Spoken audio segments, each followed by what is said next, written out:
வைகாசி விசாகம் 2025 வர இருக்கின்றது. இந்த நாளில் முருகருக்கு பிடித்த இந்த ஒரே ஒரு பொருளை வாங்கினாலே முருகர் உங்களுடைய வீடு தேடி வருவார். முருகருடைய அருளும் உங்களுக்கு பரிபூரணமாக கிடைக்கும். எதற்காக நீங்க வழிபாடு பண்றீங்களோ அந்த வேண்டுதல்கள் சீக்கிரமாக நிறைவேறும். தமிழ் மாதத்தின் 2வது மாதமாக இருக்கக்கூடிய இந்த வைகாசி மாதத்துல விசாக நட்சத்திரமும் இருக்கக்கூடிய இந்த நாள்ல நம்ம வழிபாடு செய்தோம்னா பலன் அதிகமா இருக்கும். நம்ம கேட்டது கிடைப்பது உறுதி.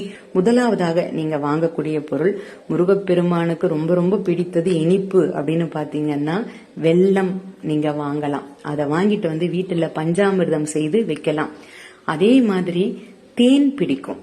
தேனாலையும் முருகப்பெருமான் விக்கிரகம் இருந்து அபிஷேகம் பண்ணிக்கோங்க. வேல் இருந்தாலும் அபிஷேகம் பண்ணிக்கோங்க. மிக மிக முக்கியமானது பாத்தீங்கன்னா தினை மாவு, நெய் சாதம், அப்பம். இதுவும் நீங்க பிரசாதமா செய்து வைக்கலாம். மிக மிக முக்கியமான ஒரு பொருள் அது எதுனா மயில் இறகு தான்.